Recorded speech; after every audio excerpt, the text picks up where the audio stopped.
next speaker is the Chairman of the Industrial Development Board of Sri Lanka.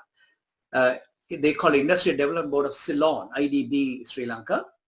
Now he's going to speak on the role of the Industrial Development Board in SME development in the North. This is none other than Mr. Upasena Dissanayake. Mr. Upasena Dissanayake is a native of Northern Province from Vavuniya, educated at the University of Kelaniya and has an MBA from PIM. He was appointed as chairman of the IDB from 1st January this year to 2020. He's the founder and chairman of Aqua Masters PVT, which is in the water purification industry. He has over 15 years of experience in the retail sector at John Keels Holdings and has managed both retail and supply chain management in Sunshine Holding for 10 years as member of top management. Mr. Upasena Dissanayake is going to highlight the role of IDB in SME development. Mr. Dissanayake, the stage is set for you. Privileged to join this discussion as the chairman of IDB. Thank you very much for getting me connected. I have been very deeply concentrating on Mr. Rajendran's point that mentioned. Actually, when it comes to northern businesses, I also would like to share my experience, little experience that I have there. So this cash-based business and the business models, the first generation and the second generation, how they manage the businesses. So those are ground level issues that we especially have to concentrate, and there should be a specific approach to resolve those. With that, I'll come to the main point, that the role of IDB in developing SME sector in Sri Lanka as a whole, also regionally. SME is the key segment. I would like to highlight few important points, like SME, MEO, SME for that matter, will say the main issues now, the challenges we are facing in infrastructural level, like lands. It's if somebody need to set up a factory, it's a huge task to acquire land. Electricity, getting electricity enough. Now we have 2 industrial estates in Jaffna and in Vavuniya, but inside it doesn't have enough amperage for certain factories sometime. So there are some challenges in certain areas still in that sense. Also the finance, access to finance. Now access to finance, banking system, actually we have to consider whether it's a semi-friendly banking system that we are having here. Mr. Rajendra knows it. Actually our banks, without collateral, there is hardly anything that anybody can get that. So therefore a requirement of a SME bank has come to at a very high level discussion. So very recently we had a discussion with the Honorable Minister of Industrial Development, Mr. Vimal Devansa. He promised the group of industrialists that there will be a bank for industrialists in coming very shortly with the new government coming. So there is a hope of access to finance in that sense with a reasonable interest, like single digit interest. Also, when it comes to access to finance, it's not the financial system, it is the business models. SMEs, as Mr. Rajendran correctly said, they are record keeping, they are systematic, and you know, when even this COVID fund, when they are ready to disperse 150 billion rupees among SMEs, when central bank or the bank asks, provide us last 3 years financials, most of SMEs doesn't have that proper recording. So I think that is one of the major tasks that IDB is planning at. we are actually having island-wide network covering all the districts. So Jaffna, Vavuniya, Kilnochi, even we cover those three, even Mana we cover.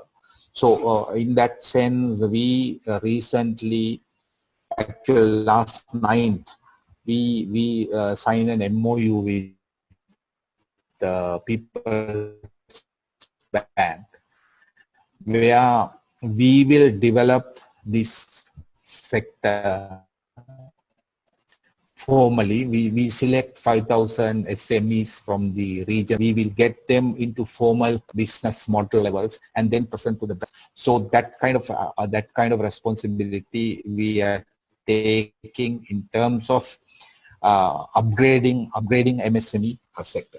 The other one is actually when we take in Sri Lanka, there is no specific one place that one SME entrepreneur can go and take his services after having so many institutions in government, but there is no one particular place that SME can walk in confidently and go present his case. Maybe sometimes he has only the idea. So now IDB together with NEDA, we have National Enterprise Development Authority. So we are working out a model how we could establish that scenario where the SME can walk into that office and get his idea developed. So in that sense, regionally it should be available. Also, we are focusing on the systems, the legal systems, how we could push this Western province-centered economy to regions. Like Northern province, we frequently, I visit actually Northern province. It's unfortunate situation. You know, a lot of economic activity happening here when we compare in Colombo and suburbs. Hardly, you know, you can't compare what is happening there. So how regional kind of legal systems or facilities, infrastructures that we can provide, especially if you go and set up your factory in Jaffna, what that individual entrepreneur will get benefited.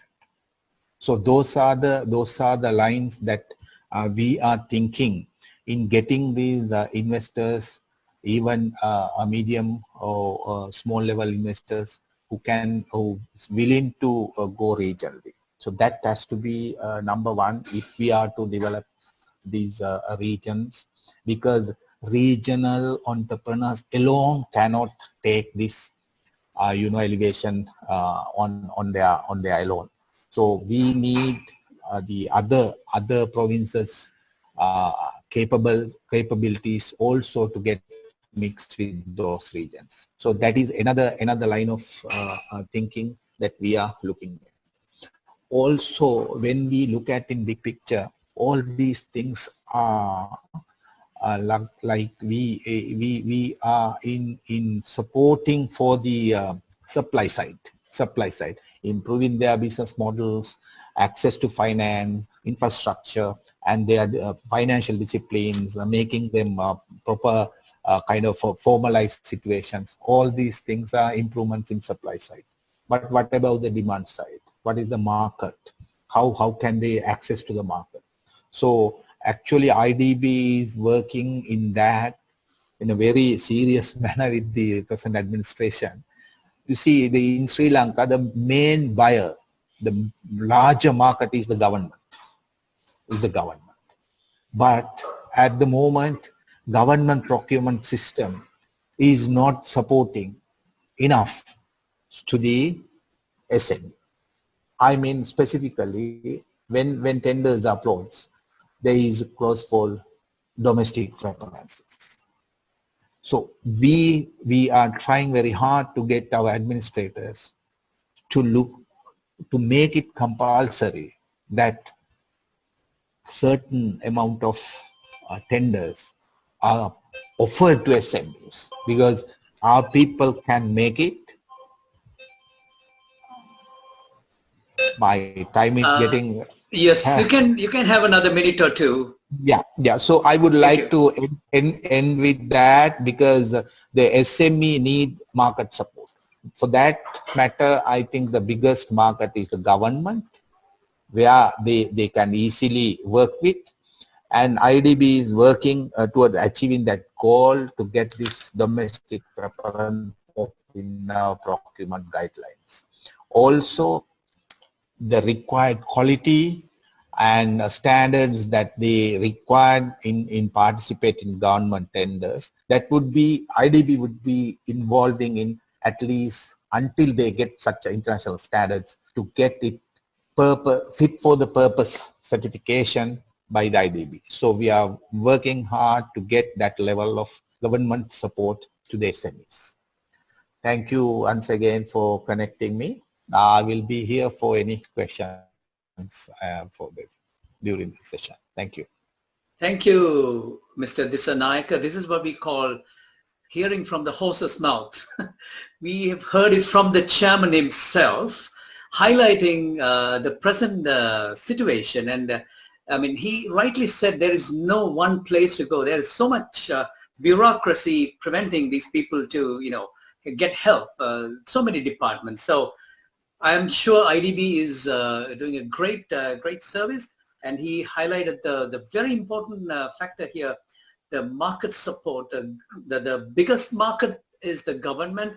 I'm sure in your tenure, Mr. Dissanayake, you will achieve your dreams. And also you highlighted the decentralization of this process. It's Western province based, but it should be accessible to all the provinces in Sri Lanka. We wish you all the best, and your tenure, it's going to be like a game changer in the development of Sri Lanka, Mr. Dissanayake. Thank you so much for your talk and the presentation. Next.